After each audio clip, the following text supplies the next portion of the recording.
రాయచోట్లోని drainage కాలువలు ఆక్రమణకు గురి కావడం వల్ల ఇంత తీవ్ర స్థాయిలో వరద ముంచెత్తిందన్న ఆరోపణలు ఉన్నాయి. కాలువలను ఆక్రమించి వాటిపై ఇళ్లు నిర్మించుకున్నారని చెబుతున్నారు. అందువల్ల భారీ వర్షం కురిసినప్పుడల్లా వర్షపు నీరు డ్రైనేజీ కాలువలు దాటి రోడ్లపై ప్రవహిస్తోందని స్థానికులు విమర్శిస్తున్నారు.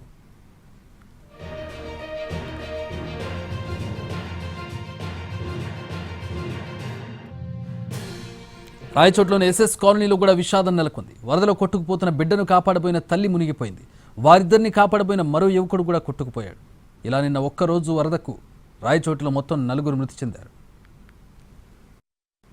రాయచోటి పట్టణం ఎందుకు జలమైంది అనుకుంటున్నారా? ప్రధాన కారణం రోడ్లతో పాటు మనం చూడొచ్చు ప్రధాన కాలువలన్నీ కూడా ఆక్రమించి ఇల్లు కట్టుకోవడమే ఇందుకు ప్రధాన కారణం. మనం చూడొచ్చు భారీగా ఉన్నటువంటి కాలువలన్నింటినీ కూడా దాదాపు చాలా వరకు 5 నుంచి 10 అడుగుల మేరకు ఆక్రమణలు అనేటువంటిది జరుగుతూ వచ్చాయి. ఆక్రమణ పైన మనం చూసిన పర్మనెంట్ స్ట్రక్చర్ అనేటువంటి నిర్మాణం చేపడుతూ వచ్చారు. అంటే భారీగా వర్షాలు కురిసినప్పుడు ఎగువ ప్రాంతాల నుంచి వచ్చేటువంటి నీరంతా కూడా ఈ కాలువల గుండే ప్రవాహం జరగాల్సి ఉంటుంది. అయితే ఇవన్నీ కూడా ఒక్కసారిగా బ్లాక్ అయిపోవడం, అటు మున్సిపల్ అధికారులు కూడా వాటిని సరిగా క్లీన్ చేయకపోవడం, అందులో ఉన్నటువంటి డస్ట్ని అన్నింటిని కూడా క్లీన్ చేయకపోవడం వల్లే ఈ యొక్క మురికి కాలువలన్నీ కూడా పూడుకుపోయినటువంటి పరిస్థితి. కాలువలపైన భవనాలు నిర్మించడం, అంతేకాకుండా కాలువలు సక్రమంగా పొడికలు తీకపోవడం వల్ల మనము ఈ యొక్క డ్రైనేజీ వ్యవస్థ అంతా కూడా రాయచోట్లో అస్తవ్యస్తంగా ఉందని చెప్పవచ్చు. దీనివల్లే భారీ ప్రమాదం అనేటువంటిది చోటు చేసుకుంది. అయితే వర్షం నిన్న కురిసినటువంటి వర్షం 14 సెంటీమీటర్ల వరకు మేరకు మాత్రం కురిస్తే ఈ మనం చూస్తున్నాం ఈ ప్రాంతం అంతా ఇక్కడ ఎక్కడైతే జనసంచారం మనకు కనపడుతుందో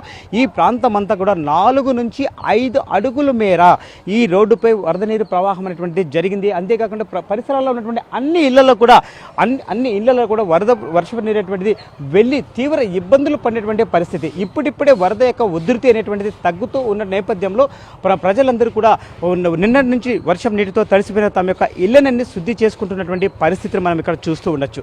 ఎందుకంటే ప్రధానంగా రాయచోటి పట్టణంలో అన్ని వీధులు మనం తీసుకోవచ్చు. గతం నుంచి కూడా ఇప్పటి వరకు అన్ని ప్రాంతాలన్నీ కూడా ఎక్కువగా కబ్జాకు గురి అవడం వల్లే ఈ ప్రధాన పరిస్థితి అనేది మనకు నెలకొనిందని చెప్పవచ్చు. కాలువ పైనే పూర్తిగా నిర్మాణం అనేటువంటిది చేపట్టడం వల్ల ఈ కాలువలోంచి వరద నీరు ప్రవాహం అనేటువంటిది ఆటంకం ఏర్పడుతూ వస్తుంది.